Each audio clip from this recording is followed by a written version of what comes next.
요즘에 저를 좀 사칭하는 불법 리딩방이나 텔레그램 또 단톡방들이 굉장히 좀 많아지고 있는데 각별히 여러분들이 좀 주의를 했으면 좋겠어서 이렇게 좀 영상을 찍게 됐고요. 실제 피해 사례들도 좀 있는 것 같아요. 저는 이런 리딩이라든가 이런 걸 전혀 하고 있지 않거든요. 저를 사칭한 어떤 뭐 문자가 온다거나 그런 걸 받으셨을 때는 그냥 무시를 하시거나 꼭 신고를 꼭 해주시면 좀 좋을 것 같습니다.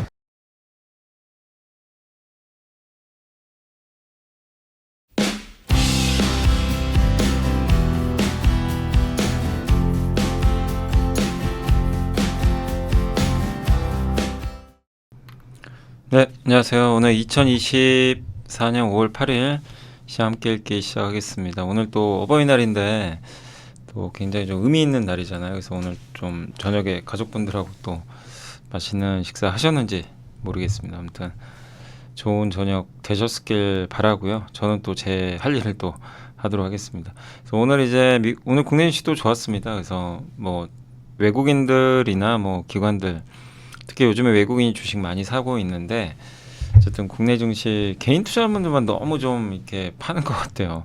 근데 저는 이제 파는 장은 아니라고 보고 있고 그렇다고 막 적극적으로 살 장도 아니고 좀 애매하긴 하죠. 그래서 이럴 때는 너무 막 적극적으로 덤비기보다는 기다렸다가 대응하시는 게 좋을 것 같고요. 다만 막 주가가 또 올라왔으니까 비중을 줄이거나 그럴 단계는 아니고요. 예, 일단 보유는 하되 다만 이제 투자를 하는 관점에선 조금 편한 지수대는 아니기 때문에 기회를 좀 기다려보자. 그래서 그러기 위해서는 미리미리 리서치 이런 공부를 해놔야죠. 해놔야지 뭔가 좋은 기회가 왔을 때 딱 이 우리가 낚시하는 것처럼 낚아챌 수가 있겠죠. 예. 근데 그런 준비가 안 돼 있으면 그냥 뭐 기회를 살릴 수가 없으니까 이렇게 보시면 되겠고, 물론 뭐 지수랑 상관없이 아직도 뭐 싸고 뭐 지수와 무관한 기업들도 많이 있어요. 뭐 그런 것들이야 뭐 지수 신경 안 쓰셔도 되겠지만, 지수에 연동되는 기업들은 좀 그렇게 너무 적극적으로 막 이렇게 뛰어들거나 무리하지 마셨으면 좋겠습니다. 자, 아무튼 이제 오늘 보고서는 이제 요게 레이저, 오늘 오랜만에 저 AP 시스템 보고서 나온 거는 거의 처음 본 것 같아요. 근데 이것도 몇 년 전에 많이들 고생하셨는데 요새 주가 난리가 났죠. 막 급등하고 있는데, 아니 근데 이유가 별로 없어 보이는데 뚜렷하게. 네, 아무튼 오늘 이 회사가 대표적인 레이저 회사예요. 그래서 이제 우리가 이오테크닉스 워낙 잘 알고 있지만 AP랑 이오테크닉스 오늘 보고서가 나왔고 그 관련된 레이저 한번 설명해 드릴게요. 한국금융지주, 세아베스틸 지주, MC넥스 금호석유, OCI 홀딩스, WCP, 테스, 이구환신 수혜 품목은 화학주, 화학 관련된 거. 그 다음 이제 요거는 좀 약간 이제 정치경제학 쪽으로 미국이 왜 이렇게 달러가 강하고 이런 것들을 그래프로 명확하게 알 수 있는 차트를 요 KB의 하이난 김지우 연구원님이 너무 잘 또 그려주셔가지고 한번 소개를 해드리도록 하겠습니다.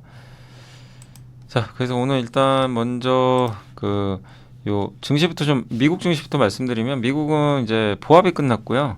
환율이 많이 떨어졌고 유가 뭐 미국의 10년물 국채금리 다 안정화되고 있습니다. 그래서 삼고 현상이 끝나면서 시장 분위기는 좋은 편이고, 다만 미국은 나스닥이 좀 빠지면서 반도체는 좀 안 좋았다라고 보시면 되겠고, 요새 뭐 구리 가격 계속 오르는 흐름은 이어지고 있습니다. 근데 이제 미국의 유명 투자자 뭐 이 사람 말대로 된다는 건 아닌데 스탠리 드러켄밀러라는 분이 굉장히 좀 유명하긴 하거든요. 그래서 한번 나중에 구글에 검색도 해보시고, 이 사람이 2022년도에 이 엔비디아를 매수를 했거든요. 그래서 작년 내내 보유를 했고 굉장히 긍정적인 멘트를 많이 했는데 이제는 자기는 좀 팔았다 라고 언급을 했어요. 그 이유가 나빠서가 아니라 좀 많이 올라왔다는 거죠.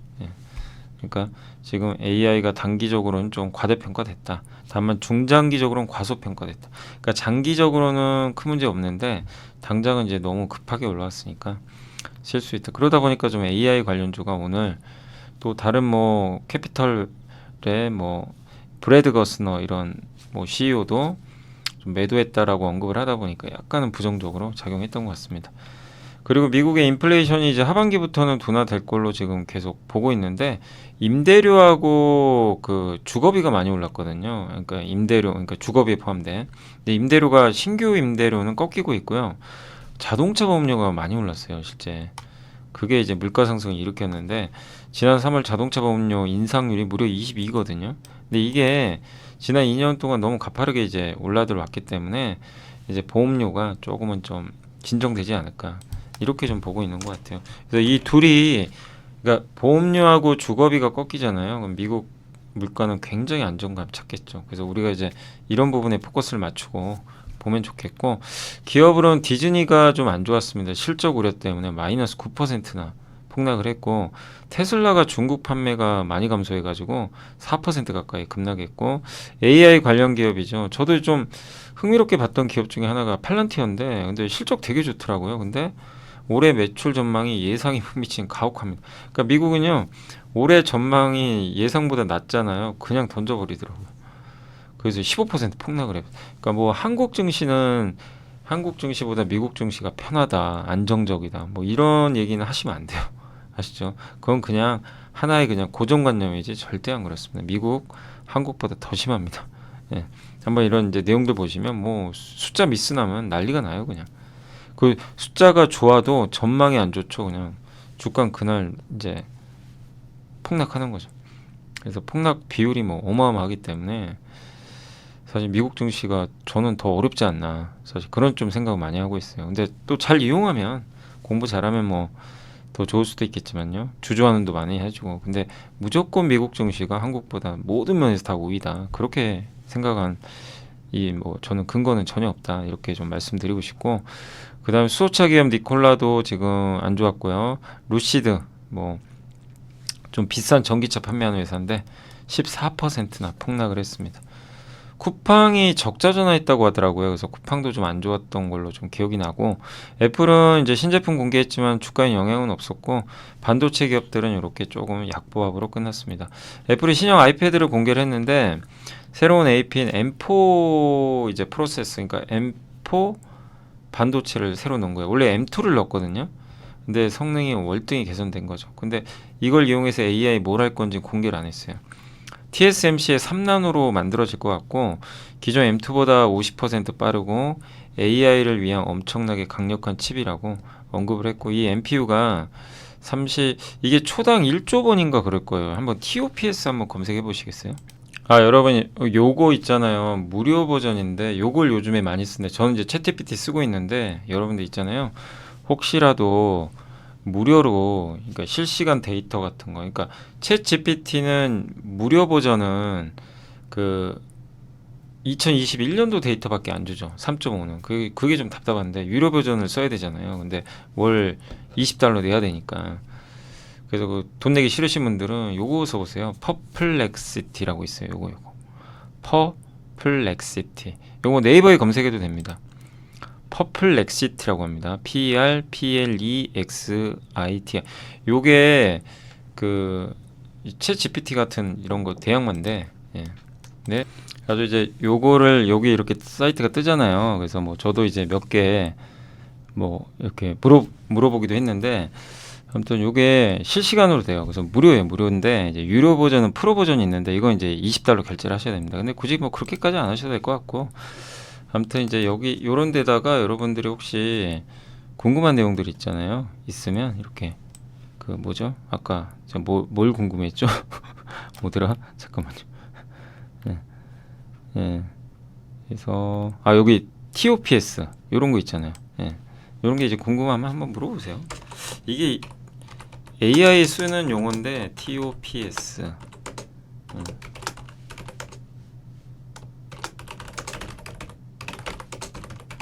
이렇게 뭐 한번 예. 한번 이렇게 물어보시면 TOPS에 대해서 하면 여기 이제 출처까지 다 이렇게 알려주는 것 같더라고요. 예. 그래서 한번 그런 것도 검색해 보시면 맞죠? TOPS 여기 나오네요. 그러니까 이게 지금 영어로 나와서 그런데 이렇게 한글로 또 번역해 달라고 하시면 이게 뜰 겁니다. 그래서 여기 나온 것처럼 TOPS는 맞아요. 1조. 예.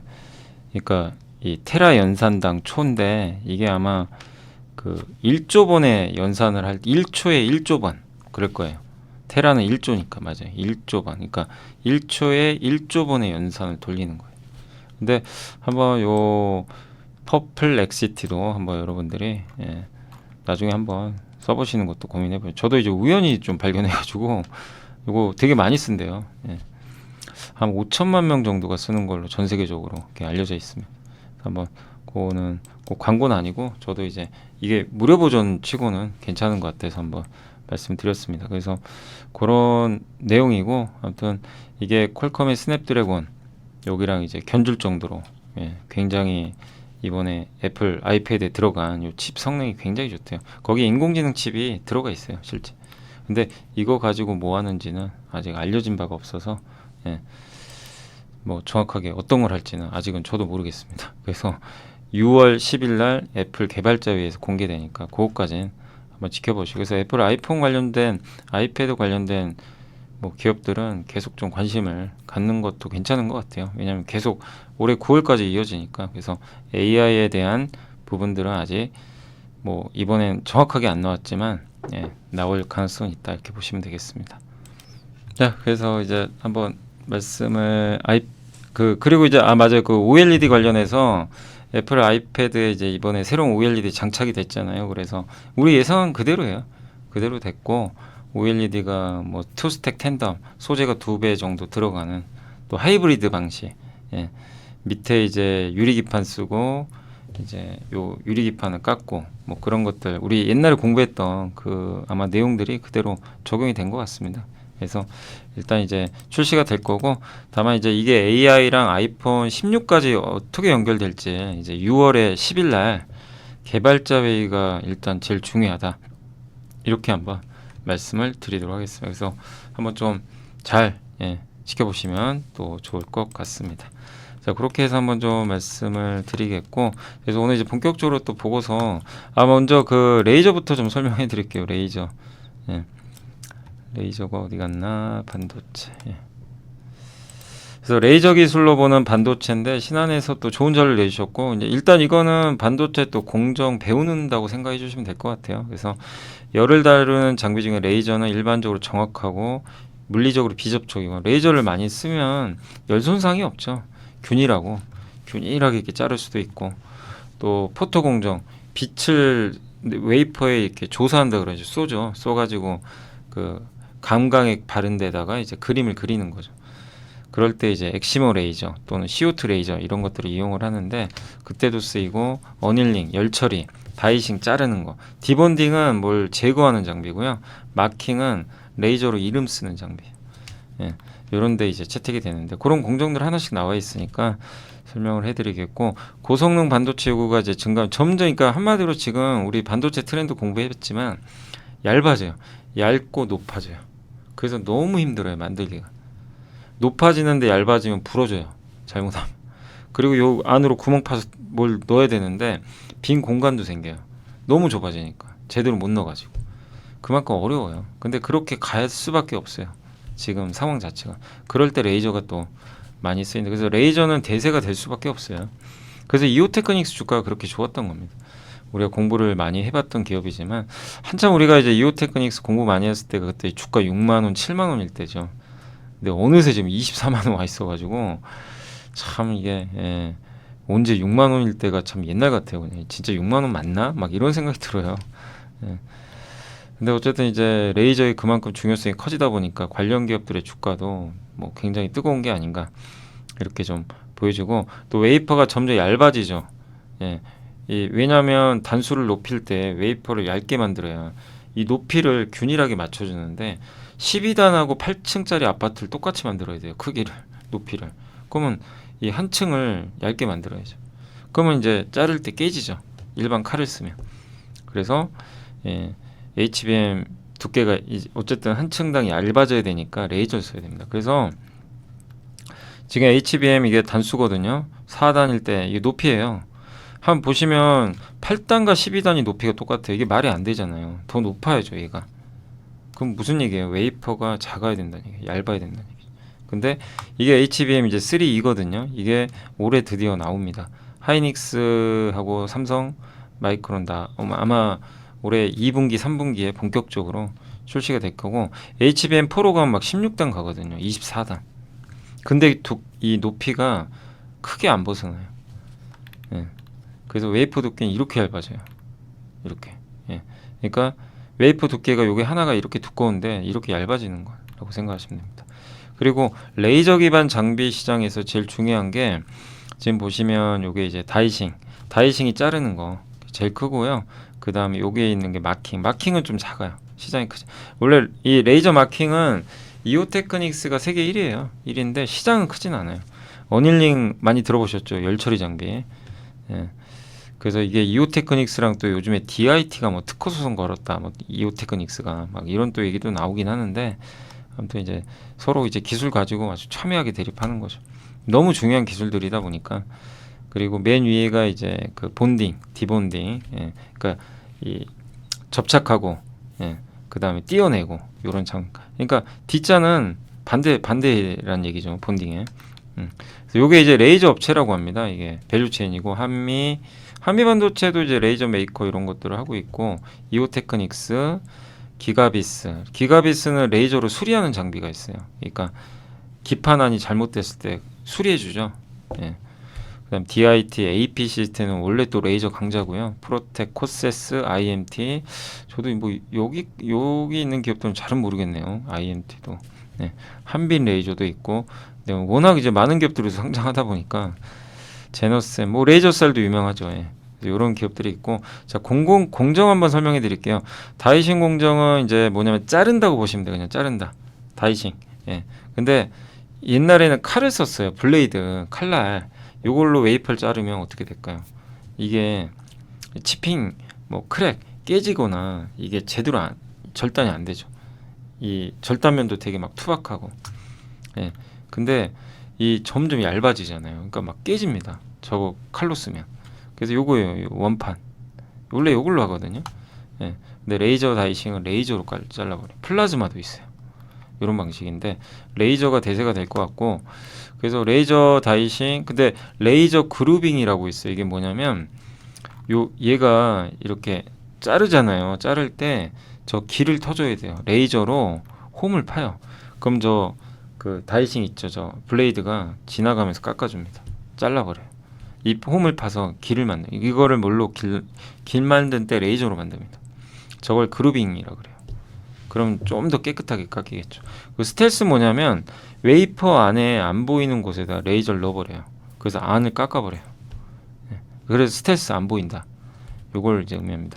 근데 레이저 펄스 듀레이션이라는 게 뭐냐? 듀레이션은 기간 같은 걸 뜻하는데 이게 짧을수록 좋아요. 레이저 펄스. 그러니까 레이저 뭐 시간이겠죠. 네. 근데 레이저 이게 짧으면 짧을수록 이 공정 처리 정확도가 높아진다고 합니다. 또 웨이퍼 간의 간격도 감소하고 반도체 생산성도 증가한다. 이런 내용인데 현재 그 다이싱 공정의 독점은요. 지금 현재 누가 하고 있냐면 일본의 디스코 독점이에요. 근데 이 회사가 나노초 수준, 1초가 아니고 나노초입니다. 나노초. 예, 나노초 수준의 펄스 듀레이션을 통해 공정을 진행 중에 있다고 합니다. 예, 빠르면 HBM이 이제 12단까지, 지금 8단까지 있는데 12단까지 이게 층수가 높아지면 웨이퍼 두께가 더 얇아져야 되잖아요. 그러면 이제 이 레이저 공정을 더 많이 쓸 수밖에 없죠. 그러니까 기존에 칼날 쓰면 깨지니까. 근데 그런 걸 더 얇게 하기 위해서는 펜토초, 피코초 수준까지 가야 된대요. 이게 좀 어렵죠. 나노초는 뭐고? 그러니까 시간이 짧아져야 돼요. 더 레이저 시간이. 그래서 제가 아까 퍼플렉시티한테 한번 검색을 해봤어요. 물어봤어요. 야, 나노초, 펜토초, 피코초가 뭐냐? 그랬더니 이렇게 적어주더라고요. 나노초는 1초에 1억 분의 1이래요. 레이저의 펄스 지속 시간이 이 범위. 그러니까 정확히 알고 있죠. 네, 레이저 펄스의 지속 시간. 네, 그래서 1억 분의 1초예요. 1억 분의. 이게 상상이 좀 안 갑니다. 1억 분의 1이면 어느 정도 속도죠? 네. 그 피코초는 뭐냐면 1조 분의 1초래요. 이것도 지금 상상이 안 갑니다. 1초 분의 1. 그거 얼마나 짧아요. 그러면 짧을수록 좋다 그랬죠. 레이저의 펄스 시간이. 예. 근데 요거를 구현한 회사가 지금 이제 나노초는 저기 일본의 디스코사가 구현을 해놨고, 펜토초는 1경이랍니다. 이건 뭐 정말 더 상상이 안 가는 수치인데 이거 인간이 할 수 있는 건가요? 1경분의 1을. 예. 아무튼 여기까지 지금 이제 가야 된대요. HBM을 하기 위해서. 그러니까 이오테크닉스도 이걸 하기 위해서 계속 하고 있겠죠. 예. 한번 궁금하신 분들은 이오테크닉스 또 전화하셔가지고 이 어느 정도냐, 나노초냐, 피코초냐, 펜토초냐 기술이 디스코사는 나노초까지는 한 걸로 알려져 있는데 뭐 그런 것도 한번 물어보시면 또 좋을 것 같습니다. 그럼 이제 IR 담당자가 순간 좀 당황하겠죠. 이런 것까지 안다고? 이제 좀 당황할 수도 있어요. 예. 근데 어쨌든 뭐 공부해서 뭐 그럴 때 써먹으면 좋죠. 예. 아무튼 이제 요런 내용이 있다는 것도 염두에 두시면 되겠고, 또 어쨌든 이제 이 다이싱 공정에서 레이저로 홈을 길을 안 트면 어쨌든 이제 손상 같은 게 많이 벌어지고 거칠어진대요. 그래서 그걸 한다. 그래서 그걸 할 때 레이저를 쓴다. 레이저 스텔스 다이싱은 이제 레이저를 아까 말씀드린 안을 파가지고 안 보이는 쪽을. 그래서 웨이퍼 내부의 균열. 원래는 요 위에다 절삭을 하거든요. 원래 방식 요거예요. 요건데 요 스텔스 다이싱은 요 안으로 파고 들어가요. 완전히 다르죠. 예. 요런 방식이라고 보시면 될 것 같아요. 그래서 레이저 풀커팅은 어쨌든 블레이드, 테이프 등을 활용하지 않고 오로지 레이저 기술만으로 활용해서 칩을 또 분리하는 거. 그러니까 이 세 가지라고 생각하시면 돼요. 다이싱은 세 가지인데 첫 번째가 이 그루빙은 요 제가 그림을 그려볼게요. 이 웨이퍼에다가 이 웨이퍼를 자를 때 여기 홈을 파서 길을 터준다. 그래서 칼날로 딱 자를 때 제대로 자를 수 있게. 그게 하나고, 두 번째 스텔스 다이싱은 이 안을 웨이퍼 안쪽에 안 보이는 쪽을 뚫어버려요. 그래서 거기에 균열을 내가지고 잘라버리는 방식. 예. 그리고 마지막이 제일 중요해요. 이 마지막 방식이 요 풀거팅 방식. 요건 뭐냐면 블레이드나 이런 테이프를 전혀 활용 안 해요. 그냥 레이저로만 순전히 다 잘라버려요. 모든 걸. 다른 방식들은 이런 걸 써요. 레이저랑 이걸 섞었어요. 근데 풀커팅은요 오로지 온리 레이저예요. 온리 레이저. 가장 좋겠죠. 근데 HBM 단수가 앞으로 커지죠. 8층, 12층, 16층. 그러면 레이저 풀커팅으로 가야 됩니다. 그게 가장 깔끔하고 완벽하게 할 수 있는 거죠. 요거까지 아마 이오테크닉스가 지금 뭐 개발하는 걸로는 알려져 있는데 성공했는지까지는 저도 이제 그것까지는 조사 안 해봐서 정확히는 모르겠고, 한번 요건 물어보시고요. 근데 요것도 지금 어쨌든 개발하는 걸로는 제가 알고는 있거든요. 근데 어쨌든 레이저 풀커팅도 무조건 가야 되는 방향이에요. 요거를 어쨌든 해서 공급을 하게 되면 굉장한 회사가 되는 거죠. 예. 이쪽으로 가는 건 명확하잖아요. 그죠? 예. 그리고 어닐링은 뭐 워낙 잘하죠. 뭐 이오테크닉스가 원래 퍼니스 급속 열처리 방식으로 했는데, 요건 보면서 설명해 드릴게요.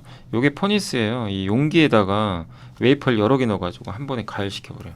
열처리라는 거예요. 열처리를 왜 하죠? 안에 웨이퍼 안에 소자들이 뒤틀려요. 얘를 바로 잡아줘야 돼요. 그럴 때 열을 가하면 얘네가 정렬을 합니다. 근데 요게 이제 퍼넌스 이제 용기 안에 담는 방식이고, RTA는 이제 밑에 하나의 웨이퍼에다가 급속으로 열을 주는 거예요. 웨이퍼 하나에다.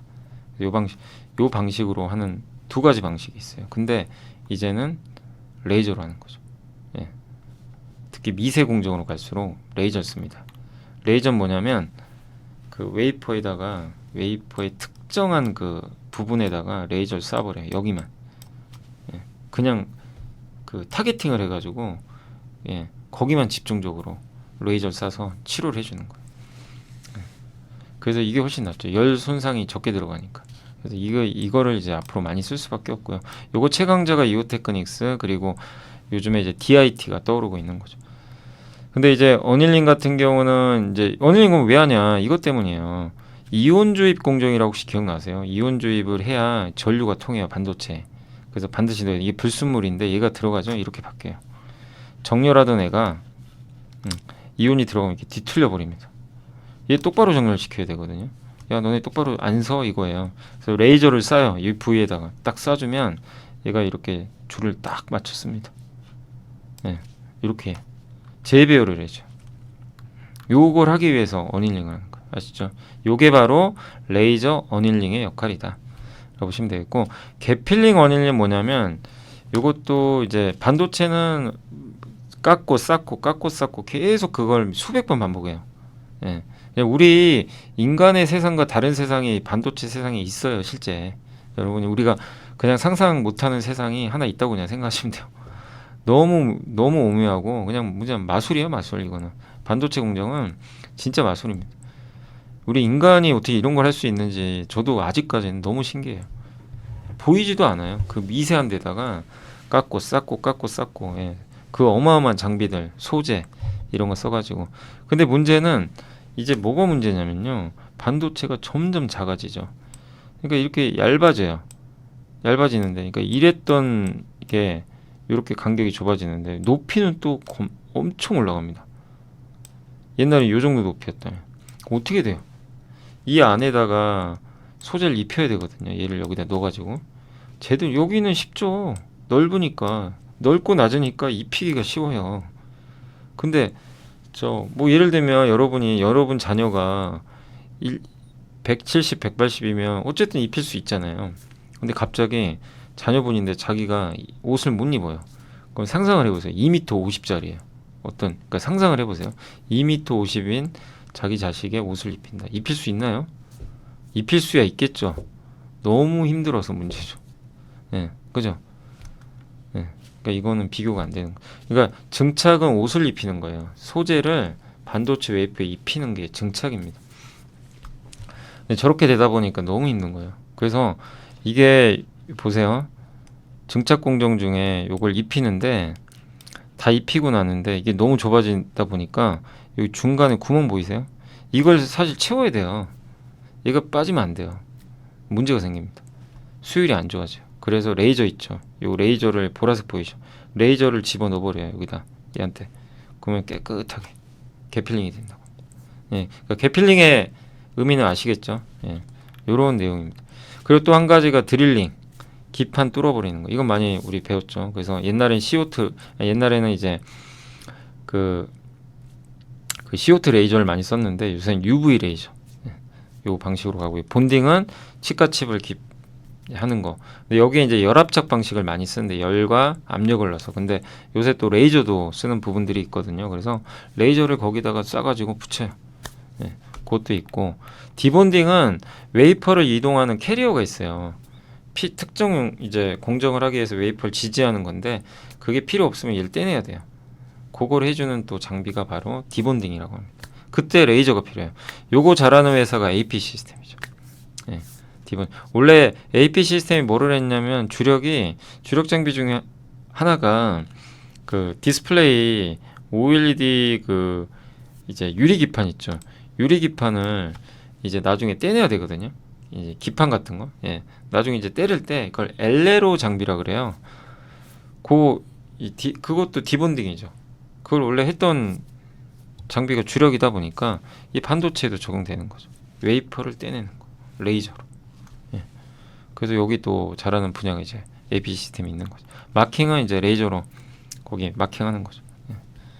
제조사 뭐 제품명 적어놓고 시장은 크진 않습니다. 노광 공정은 요거 이렇게 빗을 싸가지고 웨이퍼에다 그림 그리는 거 많이 배웠죠. EUV는 CO2 레이저를 쏴서 주석방울 1초에 5만 번 떨어지는 주석방울을 맞춰가지고 얘를 쏴서 이 렌즈에 튕겨가지고. 이 렌즈 만드는 회사가 독일의 자이즈인데 누구도 못 만들죠. 그래서 이번에 이재용 회장이 한번 갔다 왔죠. 자이즈 회사. 네, 튕겨서. 왜냐하면 DUV는요 그냥 빛을 이렇게 통과시켜요. 깔끔해요 그냥. EUV는 통과 안 돼요. 네, 통과가 안 되기 때문에 이게 튕겨줘야 돼요. 렌즈로 탁탁탁탁. 왜냐면 얘는 다 흡수시켜 버려요. 빛을 다 먹어요. 빛이 여기로 가야 되는데 먹어버리면 어떡해요. 그래서 빛을 튕겨줘야 됩니다. 못 먹게. 네, 이렇게 하는 거고. 그리고 기억나세요? 요거 하다 보니까 또 생각나요. 한솔아이온스 기억나세요? 한솔아이온스 저번에 함께 배우기에서 한번 설명해 드린. 여기 주석방울 떨어질 때 여기 얘를 맞춰야 되잖아요. 정확하게 못 맞추고 주석이 떨어지는 경우가 있어요. 이 장비가 손상이 있겠죠. 이제 그런 걸 세정하고 코팅 해가지고 다시 사용할 수 있게 리유즈드 장비 EUV 그거 올해 아시아 또 총괄 회사로 선정이 됐죠. 한솔아이온스.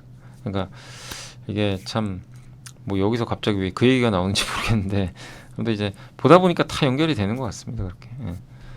그래서 이런 이제 내용들까지 해서 한번 여러분들 보시면 좋겠고, 이제 마지막으로 AP 시스템은 목표 주가 5만 원 제시했고, 기존에 공급하던 이제 장비 매출이 확대가 되고 있고, 원래 근데 아직은 디스플레이 OLED가 주전공이에요. 그래서 OLED 업황이 좋아져야 돼요.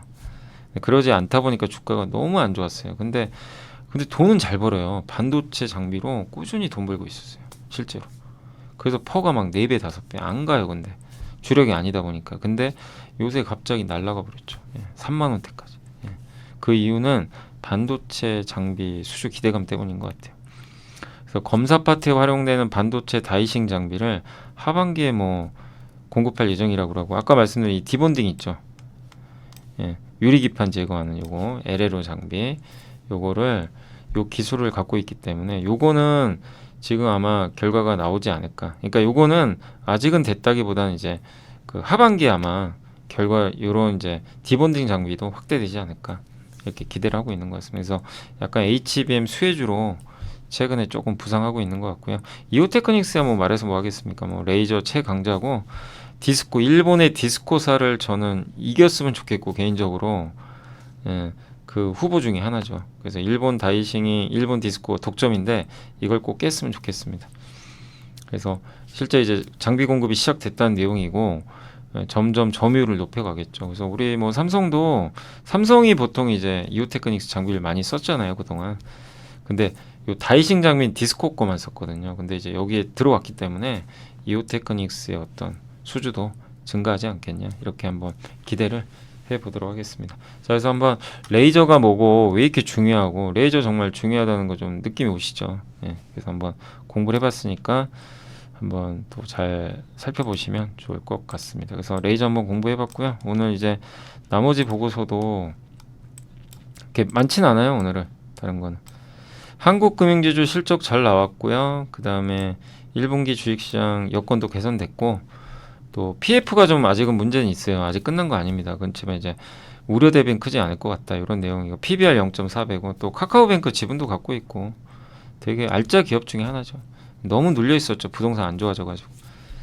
이번 실적 잘 나왔고요. 여전히 싸고, 주주 환원도 좀 늘어나길 기대 한번 해보겠습니다. 그리고 세아베스틸 지주도 실적이 나왔었는데 어닝 쇼크에서는 좀 벗어났어요. 아직 실적이 좋은 건 아니에요. 근데 방향이 좋아요. 그래서 세아베스틸 지주는 3개의 회사가 있습니다. 세아창원 특수관, 이게 스테인리스, 니켈 가격이 중요한데 드디어 좀 작년 4분기 바닥으로 턴어라운드 성공을 했고, 세아항공 방산 소재도 있어요. 방산이 들어간 소재인데 여기는 이익이 많이 늘었어요. 근데 비중은 크진 않아요, 아직은. 그리고 세아베스텔 수요 부진에도 계절적 성수기에 또 진입하니까 특수광 수요도 좀 늘어날 것 같다, 이런 내용입니다. 그래서 세아창원 특수광 니켈 가격 뭐 최근에 좀 반등해주고 있고, 이게 니켈 가격이 오르면 스테인리스 가격이 올라가요. 그래서 좋은 거고, 그래서 2분기부터는 본격적으로 영업이익도 더 증가하지 않을까. 그러니까 이번 1분기를 끝으로 이제 갈수록 나아지는 실적 방향이고, 근데 주가도 싸고, PBR 0.37배예요. 근데 37배인데 앞으로 안 좋아지면 볼 필요 없죠. 근데 방향이 좋아지니까. 그리고 워낙 주가 눌려있던 기업이잖아요. 그리고 또 한 가지 제가 이제 눈에 들어왔던 게 스페이스X 있죠. 일론 머스크에. 여기가 이제 그 발사체 만들잖아요, 인공위성. 거기에 특수화금 공급을 추진하고 있나 봐요. 세아차원 특수광이. 근데 이게 현급이 될지는 몰라요, 저도. 근데 이제 된다면 당연히 밸류가 확 올라가겠죠. 이게 우주항공주가 되는 거잖아요, 어떻게 보면 갑자기. 이거는 모릅니다. 아직 될지 안 될지 알 수 없는 거고. 그러나 이게 안 돼도 방향성은 돌렸고, 업황도 개선되고, 워낙 또 저평가돼 있고, 배당 수익률도 5%예요. 근데 여기에 우주항공이 붙으면 더 좋을 수 있는 거죠. 다만 요거는 미지수다, 아직은. 그렇게 좀 생각해 주시고, 어쨌든 한번 보시면 좋을 것 같습니다. 또 국내 1위 특수광 업체고, 세아베스텔은 합금강, 세아차원 특수광은 스테인리스강, 세아항공 방사는 알루미늄 합금. 근데 어쨌든 이제 기대가 제일 큰 건 요거죠. 세아차원 특수광, 스테인리스강 쪽 분위기가 좀 니켈 가격이 오르면서 좋아질 걸로 좀 보고 있는 것 같습니다. 그리고 MC넥스도 드디어 돌렸습니다. 실적이 영업이익이 시장 기대치 57.6% 상회했고, 어닝스 프로지 나왔어요. 왜? 스마트폰이 잘 됐죠. 그러니까 스마트폰에 들어간 카메라 만드는 회사잖아요. 그리고 전장사업부는 고환율 때문에 비용이 좀 증가했대요. 원재료를 이렇게 수입하다 보니까. 그래도 현대모비스에 보통 납품을 했는데 현대차에 직접 넣는 물량이 늘어나고 있대요. 이게 좀 판가가 좀 괜찮아 봐요. 그래서 수익성이 좀 괜찮았다. 2분기는 이 모바일 쪽에 좀 갤럭시 S 시리즈가 이제 생산이 많이 줄거든요. 나온 지가 좀 됐기 때문에 1분기 대비 이건 어쩔 수 없어요. 계절성 때문에. 근데 하반기에 폴더블폰 나오니까 또 3분기엔 또 좋아지지 않을까 이렇게 보고 있고, 그리고 올해 하반기엔 자동차도 좀 좋아질 걸로 기대는 하고 있어요. 테슬라만 좀 살아난다면. 그래서 하반기를 봐도 괜찮을 것 같은데, 다만 아직까지 자동차 쪽은 조금 더 수익성 개선까지는 시간이 좀 걸리고 2분기는 좀 공백 상태니까 그런 점에서 주가는 좀 또 약간 느릴 수도 있지만, 이제 항상 실적이 막 어닝 쇼크 나고 막 안 좋았거든요. 근데 드디어 어닝 서프라이즈 나왔어요. 그러니까 이제는 드디어 실적이 이제 돌아선 거죠. 예전보다. 그래서 좀 앱시넥스 주가도 점진적으로 우상향 해주길, 좀 그 안 좋았던 고리가 끊어졌기를 좀 기대해 보겠습니다. 그리고 이제 그렇게 지금 되는 대표 회사가 금호석유죠. 계속 안 좋았는데 드디어 좋아지고 있고요. 이미 주가도 많이 올라왔고 1분기 영업이익도 서프라이즈 났고요. 합성 고무가 좋고 화학주 내에서는 실적은 가장 좋은 기업 중에 또 하나인 것 같아요. 왜냐하면 타이어가 좋아요. 예, 전방 산업에서 타이어가 좋으면 합성 고무 세계 아마 2등인가 3등 하죠. 그래서 원래 옛날에 1등 했던 것 같은데 아무튼 2등인가 아마 3등 하는 걸로 알고 있고요. 미쉐린 데이터 기준 글로벌 교체용 타이어 판매량이 올해 연초 대비 3% 증가했고 북미, 중국 다 성장을 했다고 하고, 구디어나 한국타이어 같은 기업들도 재고 소진이 두드러졌다고 합니다. 근데 아까 제가 라이브 하다 보니까 그 한온 시스템 많이 물어보시더라고요. 근데 한온 시스템도 한국타이어앤테크가 평균 매수가 이번 인수하는 게 8,200원대예요. 8,700원. 그러니까 좀 들고 가보시면 될 것 같습니다. 최악은 지나갔어요. 예. 그리고 내년에는 좀 업황 나아지지 않을까 그렇게 예상은 하고 있습니다. 그리고 석유화학 시황 부진은 이제 3년째 지속됐는데 이제 거의 끝나가죠. 중국이 가전제품이나 자동차 교체해라, 인센티브 줄게, 이런 지금 정책이 나오면 수요가 늘겠죠. 그렇지만 워낙 이제 그동안 석유화학이 안 좋았죠. 그래서 단기간에 좋아지진 않더라도 다만 금호석유는 범용 화학업체 대비해서는 좀 공급강 이슈가 크진 않아요. 재무구조 워낙 단단하고 수년근 기업이고 주주환원도 잘하잖아요.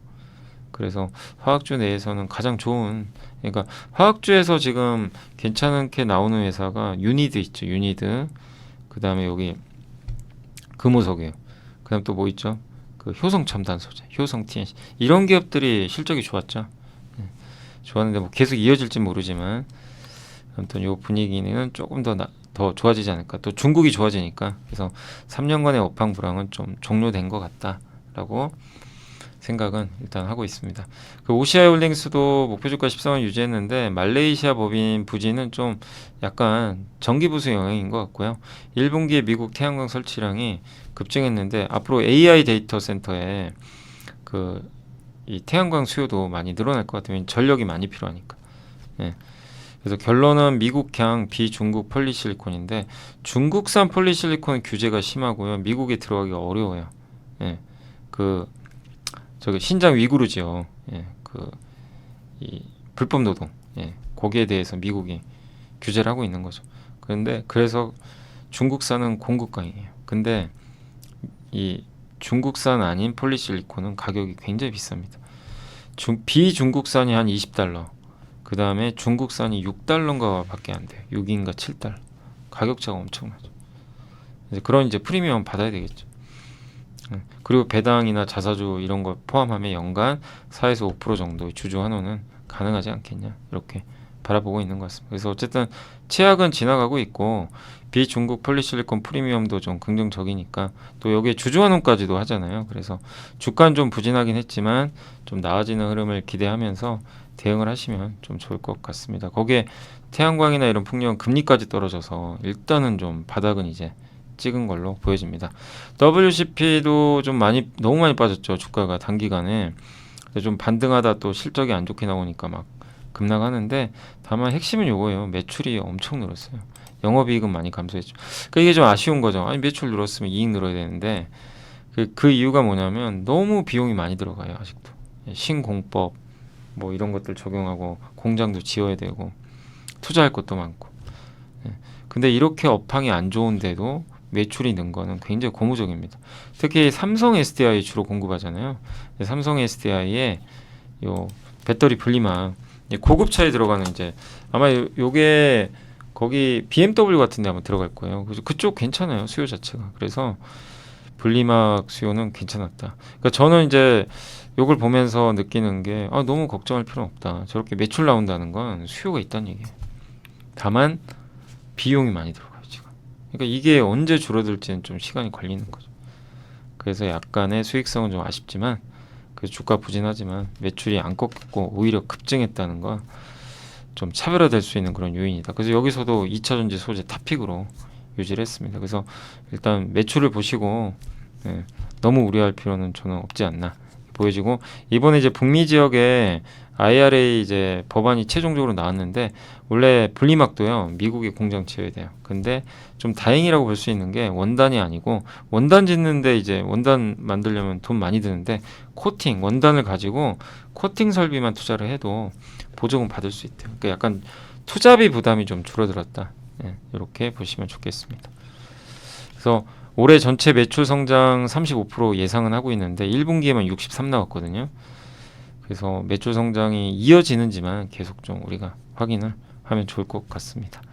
테스는 이제 워낙 많이 알 기업이죠. 장비 회사, 증착 장비 쌓는 거, PCVD, ACL 이런 장비인데 낸드 비중이 높아서 주가 부진해요. 낸드 투자 많이 안 하거든요.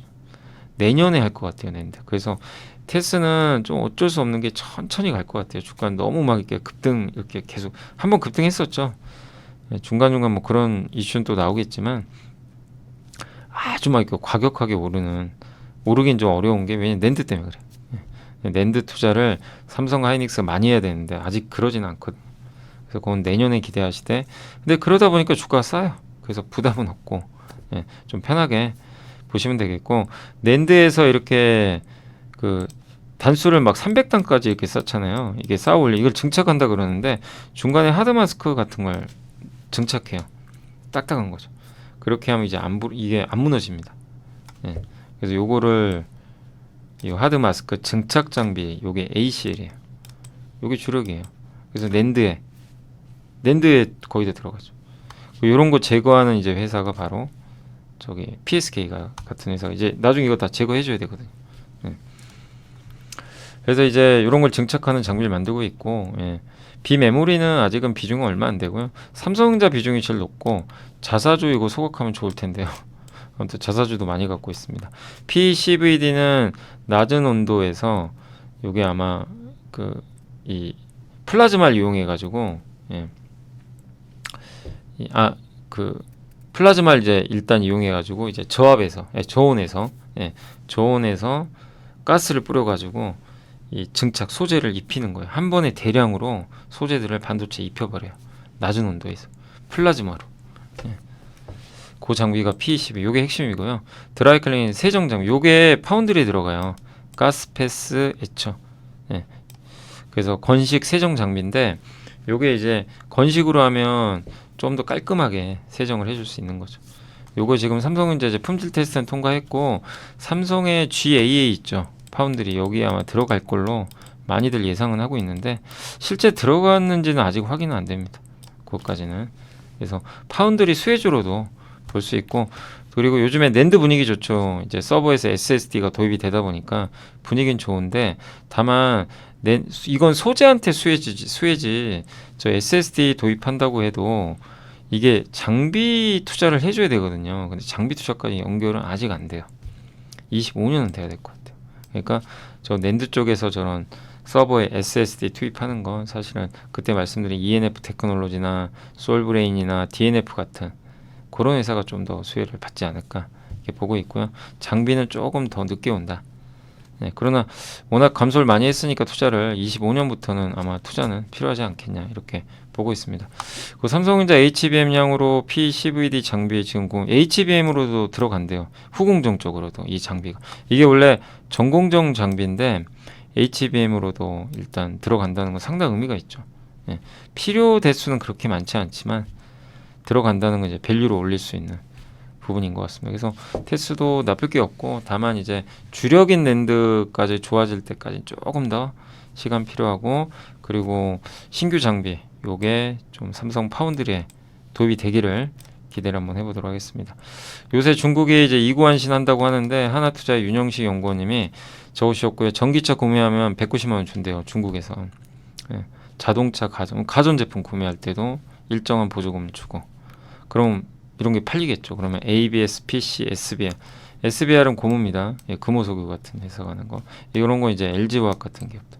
이런 것들이 이제 수요가 늘고 있대요. 그래서 실제로 전방 산업이 좋아져서 ABS 마진이 지금 4주째 올라가고 있다고 합니다. 이게 주력 중에 하나가 LG화학이 이걸 만들어요. 그래서 LG화학이 이번 실적 발표에서 석유화학 부분 좋아질 것 같다. 이구환신 때문에 언급을 했습니다. 그리고 이런 이제 공장 가동률이 한국은 85까지 많이 늘었죠. 2020년 이후로 가장 높은 수치. 그만큼 업황이 좋아지고 있다는 얘기예요. 이게 ABS인데 얼마나 안 좋았습니까? 근데 이게 돌아서는 거 보이시죠? 네. 아직도 옛날에 비하면 너무 밑에 있어요. 그 얘기는 뭐예요? 나쁠 게 왜 없다는 얘기죠. 더 이상. 네. 그 AI와 데이터 센터 전력 수요인데 결국 AI 데이터 센터를 운영하려면 막대한 전력이 필요한데 구글은 이미 전체 전력의 10에서 15%가 AI를 위해 사용되고 있다고 언급을 했다고 합니다. 그만큼 AI가 전력을 잡아먹어요.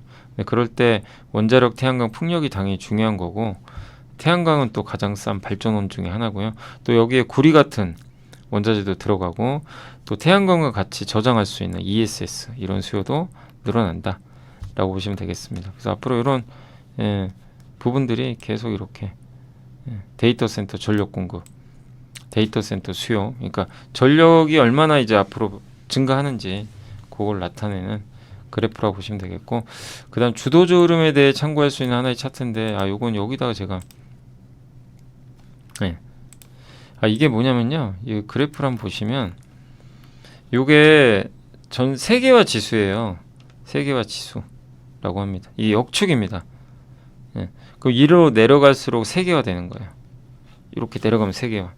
지난 이 절정이 여기죠. 2001년도에 중국이 WTO 가입하면서 세계화가 가속화됩니다. 중국이 전면적으로 이제 자본시장에 들어온 거죠. 그러면서 개방되고 세계화가 급속도로 확산됩니다. 근데 여기서 한번 보세요. 세계화가 아니죠. 이건 탈세계화. 탈세계화. 지금도 탈세계화죠. 그죠? 지금 세계화가 아니죠. 역으로 가고 있죠. 그런 일들이 이제 한번 발생을 하게 됐을 때는 결국은 이제 그 미국의 해외 투자가 줄 수밖에 없는 거죠. 여기 보세요. 미국의 해외 투자 주는 거. 지금 줄죠. 어디다 져요? 그러면 미국 내에다 짓죠. 그 세계화 될 때는 미국이 해외 투자를 늘립니다. 이게 이렇게 막대기가 클수록 미국이 해외에다 투자하는 게 큰 거예요. 세계화가 되면 그게 되는 거죠. 근데 지금 어느 시대에 살고 있어요, 우리? 탈세계화. 그러면 이게 미국이 해외에다 투자하는 게 아니라 자국에 투자를 해요. 그래서 달러가 강한 거예요. 그러니까 이 달러 강세 논리를 명확히 정치적으로 풀어야 돼요. 뭐냐면 미국 스스로가 투자를 많이 합니다. 미국 내에다 공장 지어라. 미국에 그럼 달러로 투자해야 돼요. 그러니까 우리나라도 원달러 환율이 옛날보다 높아요. 왜? 한국 기업들이 다 미국에 가서 공장 지은데 달러로 짓죠. 달러 수요가 올라가니 원화 수요가 약해지죠. 위기가 아닌데도 달러가 환율이 높은 거예요. 그래서 환율 높다고 위기라고 보시면 안 돼요. 그 고정관념 이제 싹 머릿속에 비우셔야 됩니다. 세상이 바뀌었기 때문에 그걸 꼭 염두에 두시면 되겠고, 미국의 제조업 건설 투자 보세요. 엄청나요. 미국 내에 짓는 거죠. 반도체 같은 거. 지금 삼성전자도 짓고 있잖아요. 배터리 공장. 이렇게 급격. 근데 다만 이제 너무 많이 해가지고 약간 이제 둔화돼요. 그 사이클에 이제 수혜받는 기업들이 있었죠, 실제. 그래서 근데 보통 경기가 좋기 전에 설비 투자를 하잖아요. 그리고 경기 좋아지고 그리고 공급 과잉 오고 다시 줄이고 이건데 지금 이 사이클은 경기랑 아무 상관이 없어요. 그냥 미국 스스로가 집중 투자를 하는 거예요. 이 사이클이에요 지금. 너무 많이 해가지고 이젠 좀 약간 숨고르게 하겠지만 미국이 그만큼 경기랑 상관없이 막대한 돈을 자국에다 투입을 해서 경기 부양을 하고 있는 거죠. 투자 쪽으로. 그래서 수혜받는 기업 HD 현대일렉트릭, 한미반도체 이 기업들이 어마어마하게 오른 거예요. 하나는 전력기기, 하나는 반도체. 어떤 내용인지 이해가 되시죠? 그런 그림이었다라고 생각해 주시면 좋을 것 같습니다. 자, 그래서 한번 이제 요거는 한번 지금 세상이 좀 어떤 세상인지 한번 좀 보여드리기 위해서 이렇게 한번 말씀드리는 거니까 참고해 주시면 또 좋을 것 같습니다. 오늘 그 실적 추정치 상향 기업은 금호석유랑 OCI홀딩스가 일단 지난번보다 각각 이렇게 상향이 좀 된 거 참고하시면 되겠고, 그 다음에 어제는 파트론, 제일기획, 도이치모터스 요 기업들이 그 대표이사, 파트론도 요새 주가 안 좋지만 어쨌든 김종구 대표가 매수를 했고요. 제일기획도 여기 상무님, 도이치모터스는 권영민 대표님이 2.9억 정도 이렇게 매수가 들어왔으니까 한번 보시면 좋겠습니다. 공시는 어제 전자공시나 없었어요. 예, 어제는 뚜렷한 건 없었던 것 같습니다. 여기까지 한번 정리해 드릴게요. 자, 오늘 이제 장이 끝나서 한번 종합주가지수 오늘 이제 오후에 들어올려 가지고 분위기가 좋게 잘 마무리가 된 것 같고요. 오늘 한 10포인트, 그래서 이제 어느새 또 금방 전고점까지 왔어요. 그래서 저 전고점을 넘어갈지 한번 지켜보시면 되겠고, 코스닥은 상대적으로 좀 부진한 것 같습니다, 아직까지. 자, 그리고 오늘 이제 역시 오후에 또 외국인들이 들어올려 가지고 3,900억이나 샀고요. 외국인의 매수 선물까지 어마어마합니다.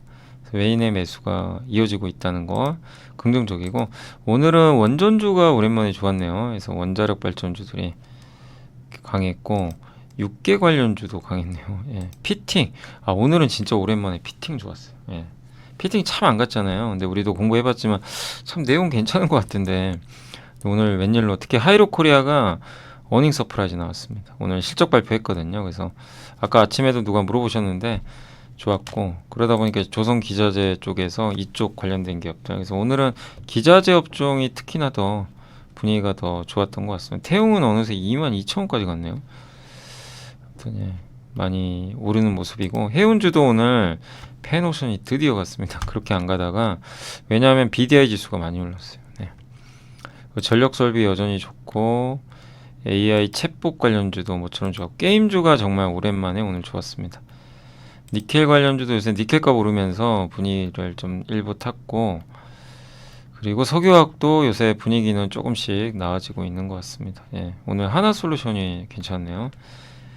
백화점 관련주에서는 신세계가 모처럼 좋았고, 로봇주들은 좀 부진하지만 요새 모멘텀이 없어서 그래요. 그러나 좀 시간 지나면 나아질 것 같고, 그리고 편의점 회사도 일부 반등해줬습니다. 오늘은 카메라 모듈이나 부품 쪽도 일부 반등이 조금이지만 좀 나와준 것 같습니다. 그래서 오늘 오후에 이런 이제 개별 기업들의 주가 흐름은 상대적으로 좀 양호했던 것으로 좀 보여집니다. 그러나 이런 와중에도 오늘 MLCC 중에 코칩은 잘 모르겠네요. 아무튼 빠졌고요. 예, 다른 기업들은 큰 영향 없었던 것 같습니다. 오늘 그리고 신규 상장주 중에 그 현대마린솔루션, 여기 어디 갔죠? 여기는 안 들어가 있네요. 네. 오늘 그 HD 현대마린솔루션이 이게 상장하면서 이제 어떤 영향을 줄까 걱정했는데, 다행히 현대마린솔루션 우리 한번 분석해봤잖아요. 근데 아쉬운 게 여러 좀 아쉬운 점은 있어요. 뭐 가격도 싼 것도 아니고 HD 현대 주주들한테는 좀 피해가 갈 수밖에 없는 그런 게 있었지만, 어쨌든 상장했고, 이게 지금 이렇게 시총이 커지면요, 무슨 이슈가 터지죠? 지수 편입 이슈가 생겨요. 네. 오늘 기관도 엄청 샀네요. 그리고 유통 물량이 거의 없어요. 그때 한 분석해드려요. 유통 물량 9%밖에 안 돼요. 9에서 16% 정도. 이 정도니까. 그런 것들이 있다 보니까 그냥 주가가 크게 올랐던 것 같은데, 절대 신규 투자는 하시면 안 됩니다. 신규 투자는 아니고 이거 공모주청 하신 분들의 몫이지 신규로 접근은 하지 마시고요. 네. 어쨌든 정말 덩치 큰 회사가 하나 들어온 거죠. 근데 이게 시장으로 보면 좋은 건 아니에요. 이게 너무 큰 회사가 들어오면 또 우리나라 그 EPS가 떨어지거든요. 그래서 그런 거 보면 그게 좋은 건 아니지만, 근데 조선 전체적으로 보면요, 이게 나쁘진 않은 게, 왜냐하면 조선 업종의 전체 시총이 커져버려요. 그러면 ETF가 들어와요, 여기에. 다른 회사들도 저렇게 또 돈들이 들어와서 순환이 도는 거죠. 그러니까 주가 오르면서 ETF 또 들어오고, 그게 마냥 좋은 건 아니지만 이제 그런 수급적인 효과도 있을 수 있는 거죠. 근데 어쨌든 오늘은 다행히 현대마린솔루션이 급등을 했는데도 증시도 좋았고 조선주도 나쁘지 않아서 일단 좀 다행이다라고 좀 말씀을 드리겠습니다. 오늘 인터넷 대표주는 네이버가 또 좀 최근 분위기 좋다 오늘 좀 아쉽게 끝났고요. 오늘은 반도체는 좀 안 좋았습니다. 그래도 심택이 좋았네요. 흡프스프랑 조선주도 일부 좀 그래도 현대 하나 쪽이나 이런 쪽은 큰 영향 없었는데 일부 영향을 좀 안 받은 건 아니네요. 일부 받긴 받았네요. 기자재는 상관이 없었는데 아무튼 약간의 영향. 근데 지분 관계는 전혀 없는데 어쨌든 7조짜리가 이게 들어오다 보니까 약간 좀 수급 분산은 일부 있었던 거는 같습니다. 그리고 HBM도 오늘 쉬어갔고 유리기판도 약간 일부는 쉬어갔던 것 같습니다. 시멘트, 면세점,